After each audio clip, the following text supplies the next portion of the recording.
Hello, and welcome to the Skillful podcast, where we explore DBT and RODBT skills to help you reduce emotional suffering, improve your relationships, and become more present in your life.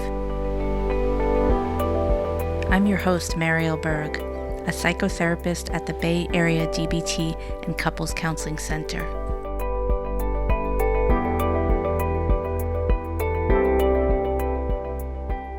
So welcome, Ed.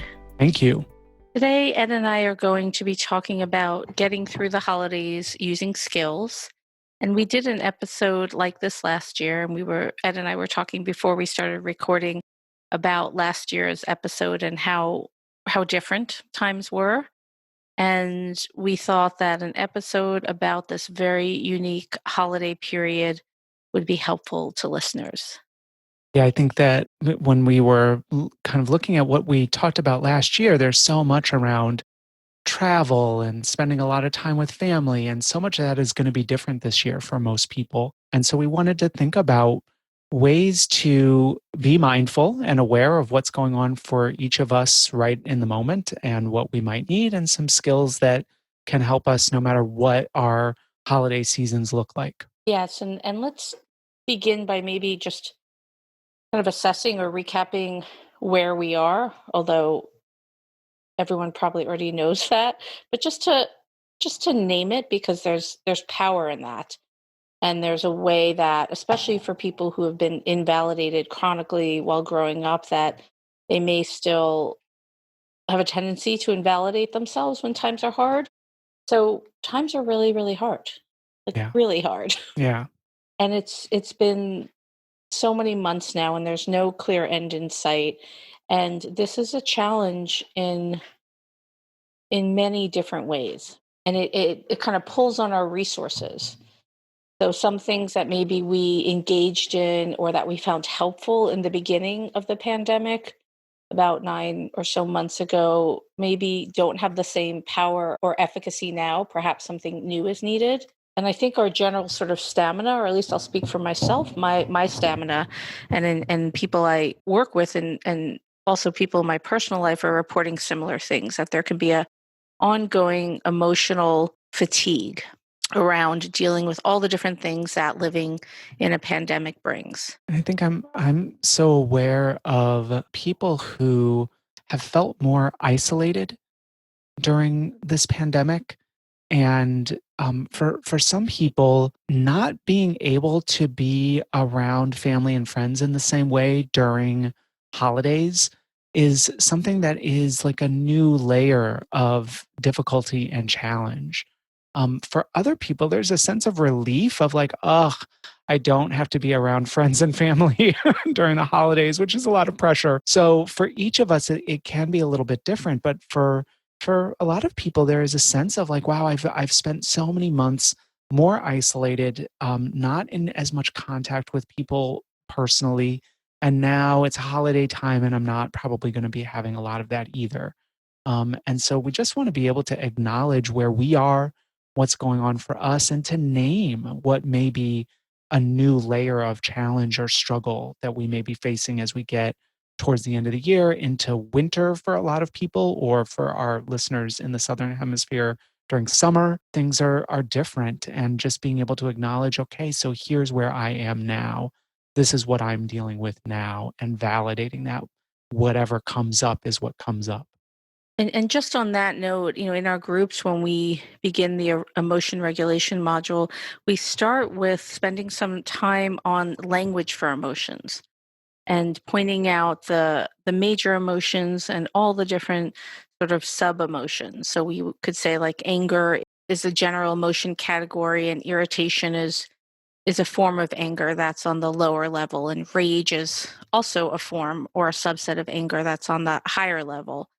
And so that can be really useful to begin to sort of get a grip on or validate or acknowledge to yourself what you're feeling. So I think for many people, there's some level of sadness and loss. And so that can be depending on your situation. If you've lost loved ones, if you've lost jobs or careers, or there can be a whole host of losses, obviously loss of connection with others, safety, predictability. So that can be, very intense grief, or it can be a more lower level or less intense. I don't want to say lower level to imply that it's less important, but kind of less intense sadness or grief. And I think just getting familiar with that, so that naming for ourselves and acknowledging is really a starting point.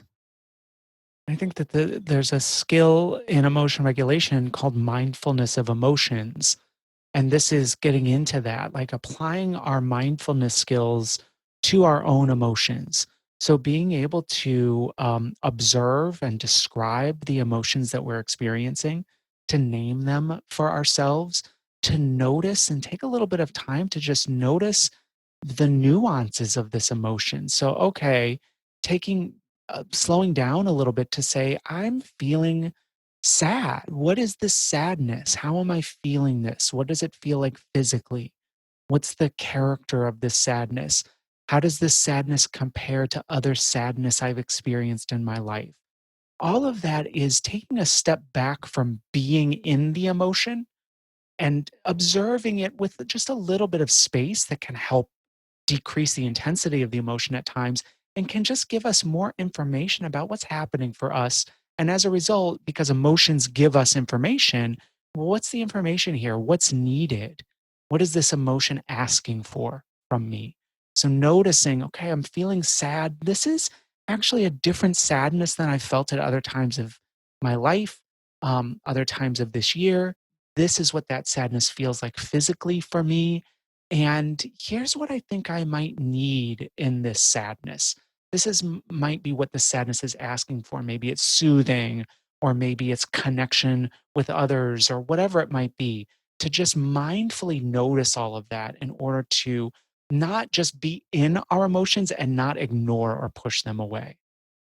Yeah, so I'm glad you mentioned that, because there's a way that we can go to extremes. So either we're in a place of suppressing or denying or pushing away our emotion, like, I don't want to see that, I'm not feeling that, it's not happening, doing maybe more ineffective or unhelpful distraction, versus I'm totally going to sink into my emotion and just kind of get lost in it. Maybe take action that is not particularly effective. And so when we're practicing being mindful of our current emotion, we're tapping into and acknowledging our emotion, and also trying to avoid acting impulsively on the emotion.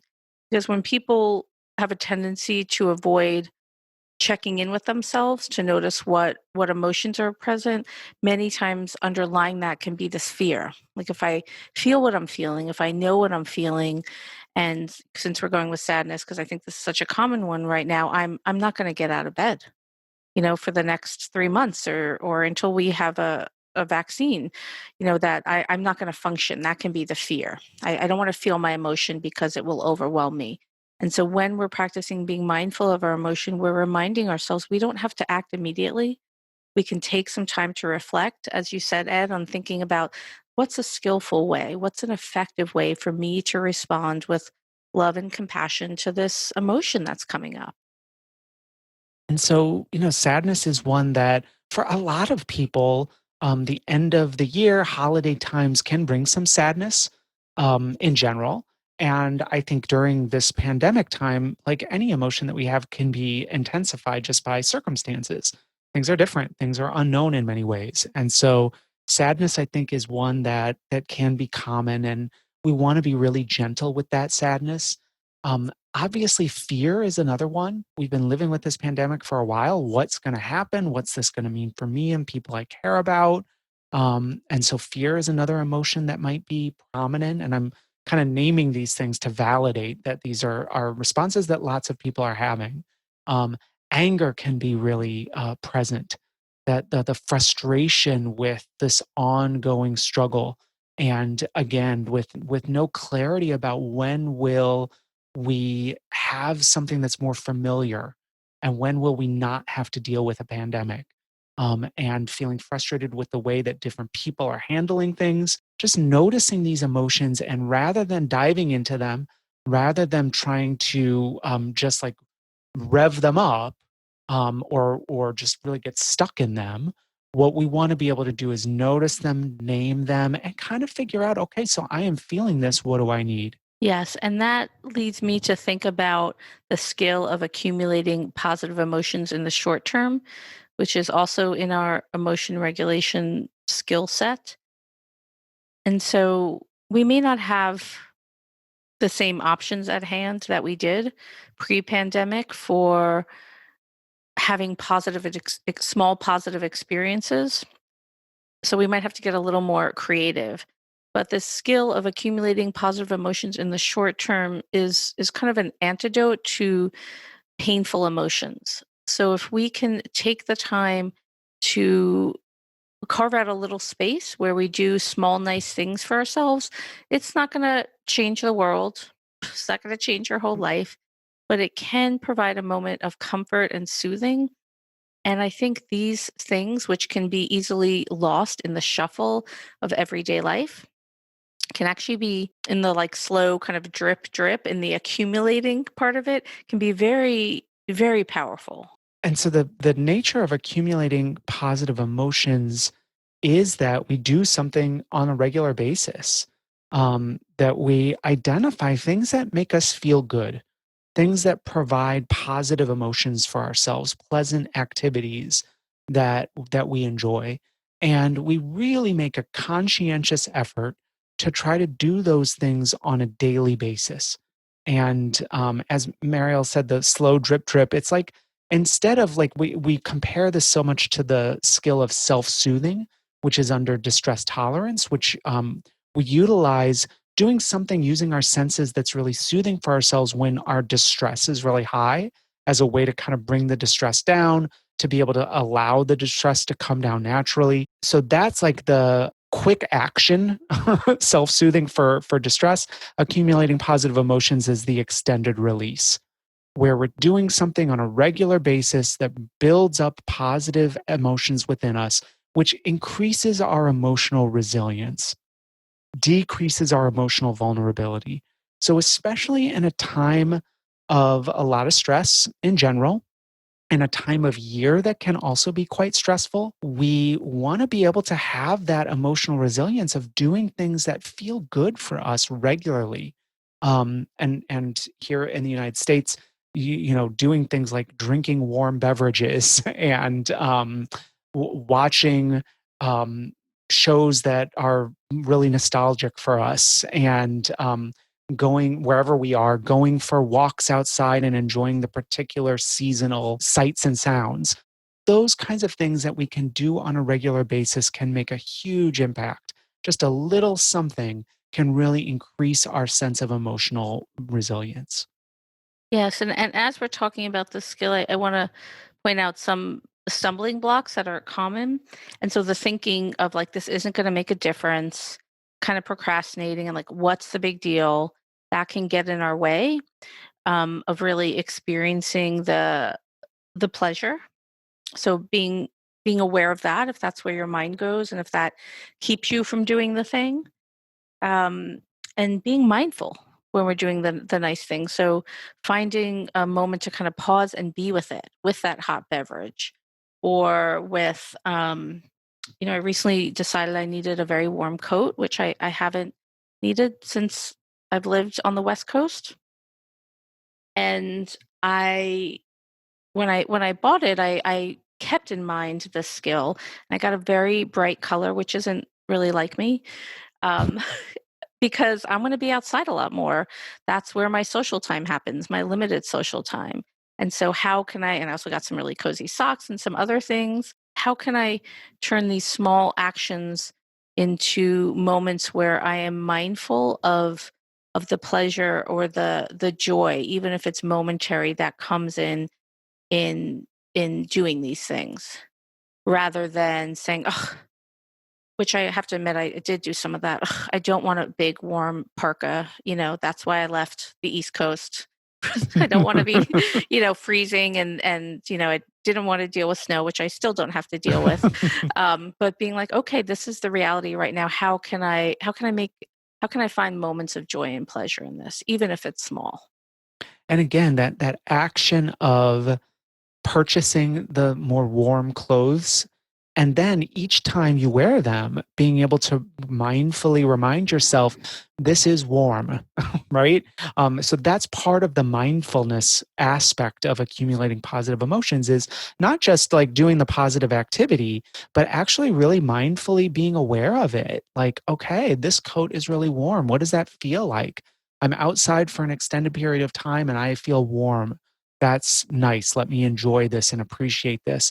Instead of, again, on the other end of that, which instead of building emotional resilience, it will build our emotional vulnerability, is taking the approach which I know that I'm prone to, which is, it's so cold. I hate it. I wish it wasn't cold. I'm sick of cold. Why is it so cold? Why does it always have to be so cold? And I've been so there too. and so which hence that's why we live on the west coast. And even on the west coast I say, it's too cold, I hate it. So being able to like just really change our focus to notice things that are pleasurable and mindfully engage in those activities, be a part of what feels pleasurable about it, can really help build up our sense of emotional grounding. Yes, and when we teach this skill in our groups, and I'm sure when we've talked about this in podcasts before, we've also mentioned that for some people it can be really hard. It can feel like I don't deserve this, especially when other people are struggling. So I know when I got my new warm coat and some other things for being outside in cold weather, I had some sense of like I shouldn't be doing this when people are struggling. This isn't right. So seeing if you can put that aside because it's not effective and let go of thoughts of deserving or not deserving because that can really get in the way of us accumulating positive emotions. Which I think gets into another valuable skill, which is the skill of non-judgmentalness. Being able to just notice and name without added judgments can be so valuable at any time, but certainly during a time of potentially a lot of pressure and a lot of stress, rather than saying, oh, this is too cold, just to be able to say, it's cold. I feel cold. Um, to be able to notice things and just say, okay, so I feel cold. I'm drinking this warm tea that feels soothing. Just really being in the moment, non-judgmentally, can again keep us out of the extremes that will make things feel harder. Yes, because when we are in that very judging place or judging mind, that's where a lot of emotional reactivity can come from. And so when we're talking about being non-judgmental, we're not saying you have to pretend that things are okay or make things okay. I think sometimes that can be a place where folks go, which I totally get. But we're talking about something a little bit different here, where when we're practicing being non-judgmental, we're acknowledging our emotions, we're acknowledging our preferences, our wishes, but we're not judging them. So it's a noticing. It's a little bit of stepping back from our experience to comment on it versus just being in it. And when we are often just in intense emotions and really judging ourselves and the circumstances, that's when we get a lot of painful emotional reactivity. And I want to actually circle back to where we started, Ed, or something you had mentioned in the beginning of the podcast about isolation and loneliness, which is something that is really up for a lot of people right now, and I think has been or can be during the holidays anyway, particularly for people who don't have the relationships in their lives that they may want or may have more troubled family relationships. So that sense of like everyone's having a great, wonderful family time can be very painful for a lot of folks during the holidays, and there's can be a lot of pressure to have a certain kind of experience.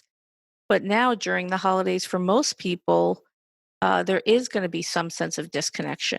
Even if you do have positive family relationships or have the kind of social life or connections you want to have, most likely you're not going to be able to see those people in the way you want to, as freely, as safely, or for many people, you're not going to be seeing those folks at all.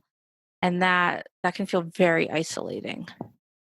And so let's talk a little bit about some skills to help, particularly with that unique experience this year. Yeah, definitely. One thing that comes to mind is, and this is part of our distress tolerance skill set, is around contributing. And so finding ways to reach out and help others. This has many functions. This like takes the focus off ourselves for a moment and our own suffering. So thinking about someone perhaps who's also isolated, or maybe even more so, or someone who has a chronic illness or who's elderly, or overwhelmed parents of young children. So finding some way to reach out where you take the focus off yourself and you check in with someone else, or you send them something, or you do a favor for them. This is one small way that can help often ease our sense of loneliness and isolation and make us feel useful in a way that I think we all need to feel. So, and I think that another, and this kind of goes along with that. So, the contribution is under our Wise Mind Accepts skill, which is an acronym in distress tolerance. And another acronym in distress tolerance is the Improve skill. And the M in Improve stands for creating meaning. And so it can be helpful. And again, we use what works. So sometimes these actually might not speak to us and might increase our distress. And in which case, then don't use these and use something else. And sometimes, like trying to create meaning out of what we're experiencing can be helpful. Creating a sense of, for instance, like I'm feeling really isolated. I recognize that my neighbor is also really isolated, so I'm going to cook something for them and leave it at their doorstep. And that's a way that I'm contributing to them and I'm creating meaning. I'm doing something to help someone else. I think that that can be a way to reframe what we're experiencing. To be able to say, for instance, for people who really enjoy being around family who are far away and may not be able to do that this year, to celebrate this holiday in a different way, to be able to think of creative ways to engage with people and create a sense of meaning out of this particular year and these particular circumstances. That might be a way to not just get lost in the sadness or the disappointment or the frustration, but can give us, again, a way out so that we're not feeling stuck with unwanted emotions. Right. So, and where we began, we talked a lot about acknowledging, and then what? How do you want to move it or shift things so you feel perhaps a bit of relief or respite from the painful emotion? And so, contributing to others, making meaning in whatever way you can. Another thing that, or another skill that falls under this category in our Wise Mind Accepts Distress Tolerance skills is comparisons. And so this one can be a little bit tricky. So I'll talk a little bit about it and experiment with it. And if it is effective for you, great. And if it isn't, then you can focus on other skills. But when we use the skill of comparison, we can think of times in history where people have struggled in similar ways or worse. And this can help give us some perspective and it can alleviate some of the intensity of the pressure cooker that life can feel like these days. So there unfortunately is no shortage of terrible things in history that we can compare this to, but that can be helpful at times. We can also use comparisons to compare our situation to those who even have less, who are struggling more. And this can help.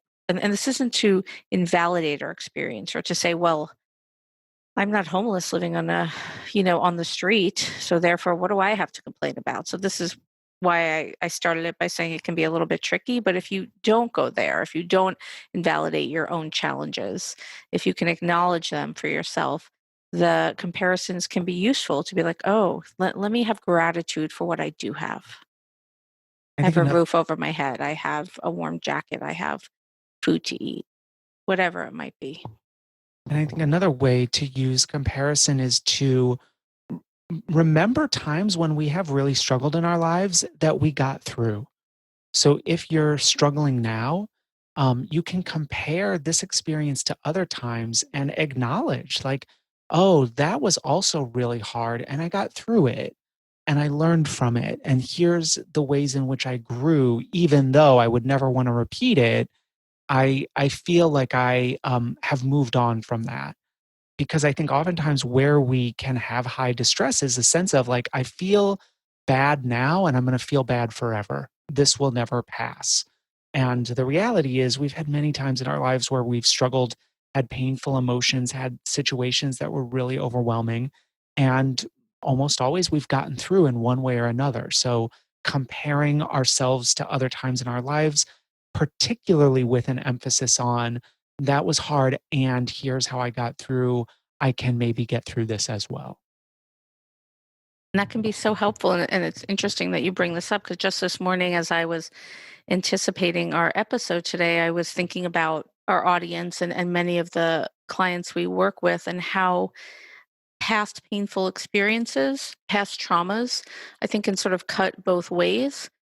There's a way that folks who have trauma histories, I think, can be struggling more so now or struggling in a different way where, childhood uncertainty or fear or chaos or danger can really get amplified in a way that I think is really, really hard during this time. And so we'll see, increasing rates of PTSD symptoms, of depression, anxiety. And I also was thinking that there's some kind of silver lining there because folks who have experienced trauma in their past know that they can get through because they have, especially if there were traumas when you were young where you had very few resources at hand. And you're an adult now and there's so many more choices even if it feels limited because we're in this global pandemic. And again, like being dialectical about it, one of the aspects of trauma that can be so hard is that when we are activated by old pain and that our nervous system gets turned on in that way, it can be really hard to remember, oh, wait, I am an adult now. I do have power. I do have the ability to do things for myself that I did not have when I was in similar painful experiences when I was young. And so the act of seeking to recognize, oh, where do I have power? What can I do? How is this different than other times when I might have felt overwhelmed?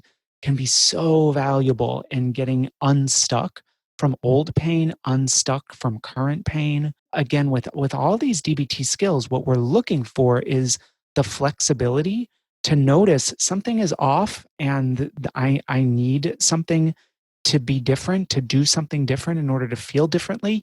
What can I do? What are my options? I've got lots of options. Which ones will I choose? Instead of kind of the emotion mind approach where our emotions are just so strong. It's like, I have no options. Nothing will help. I can't do anything. It's always been bad for me. It will always be bad. And that's such a painful place to be. Whatever we can do to get a foothold to say, hold on, I have skills. What skills can I try? That can help us to turn that around and not feel quite so stuck, even when we're dealing with a lot of pain. Yes, well said. One additional skill that we haven't talked about yet, which is one of the premier well known DBT skills, is radical acceptance. Radically accepting reality as it is in the moment, specifically as a form of distress tolerance, to accept reality as a way to bring down our distress. And I think that during a time where there is quite a lot of uncertainty and many people are struggling in one way or another, it can be really hard to accept what's happening. And our distress can really go up when we say, it shouldn't be like this. I shouldn't have to be going through this. Or they shouldn't be handling things this way. They're doing things in a dangerous way or whatever it might be. Um, to pull into just noticing what's the reality here and just being with that and saying, this is what is. This is the reality right now without judgment, without a need to change yet. This is my big thing about radical acceptance is it's one part of the balance of acceptance and change because always change is an option, we start with radical acceptance just to quit fighting reality, to not spend energy saying, oh, it shouldn't be this way. I hate this. I wish it wasn't like this. I wish I wasn't like this. But just say, this is what's happening. This is what I'm experiencing. This is where I am right now. And just slowing down and allowing ourselves to be with that a little bit can start to shift us out of a lot of pain and discomfort. And as a reminder, acceptance does not equal approval. We are not saying when we are encouraging radical acceptance as a way to move through and out of pain that we are approving at all. And so that can be a something that can get in the way for people when they're trying to radically accept. We're just saying that this is the reality. And many times there's a resistance to full acceptance, radical acceptance, because there's emotions on the other end. You know, if you fully radically accept that you can't see your loved ones over the holidays and it's just going to be you maybe alone or in your small pod of the folks you live with, there might be a lot of sadness. There might be tears. But if you can allow those emotions and be mindful of them, which kind of brings us back to one of the skills we talked about at the beginning of this episode, the mindfulness of current emotions, if you can do that on the other side of that, of allowing the emotion to kind of run its course, there can be a sense of peace. So often, our pain is accentuated by our lack of acceptance, that we are experiencing something that can be painful, that can be really frustrating or hurtful or sad. And by saying it shouldn't be this way or I hate this, we're actually just accentuating that pain. And if we can say, this is how it is, and I'm so sad, that's hard. It's really hard to do. I think takes a lot of other distress tolerance skills to manage that, to be able to go back and forth. We can't be in this kind of acceptance if it's especially painful. We can't be in that acceptance all the time. We need to do a little bit here and there. And as Marielle said, we can get some peace when we're not fighting reality, when we're saying, okay, this is what it is. And for me personally, because I am much more change oriented in general, I really appreciate reminding myself acceptance is the starting point for change. So first I accept. And once I've accepted, then I can look at what might I change? Is there something I might do differently? Applying some of the skills that we talked about earlier in this episode would be something that would be helpful to address after we've accepted. Here's what I'm feeling. Here's the reality I'm dealing with. And just being with that, allowing whatever emotions are there, and then from there, we start to look at what might I change versus, oh, I hate this. I got to do something. I'm going to create meaning. And they said meaning. So I'm going to find a way to create meaning. It's like, that has a different quality than being able to say, oh, I feel so lonely. I'm really, really struggling, and allowing that a little bit and then saying, how can I create meaning from this? Yeah. That seems like a nice note to end on. So this will likely be our final episode for the year. We'll come back in the new year with new episodes, and we're wishing everyone a safe holiday season, whatever that's going to look like this year. And know that Marielle and I are constantly thinking about the people we work with and the people who listen to this podcast, and know that we're hoping for you that you're able to apply these skills in a way that really increases your contentment in your life, even in the midst of what might be hard, and that we are looking forward to how do we keep this going in a new year. Thanks for listening to today's episode. To learn more, or if you're in the Bay Area and want to get started with therapy, you can find us online at bayarea.dbtcc.com. That's bayarea.dbtcc.com.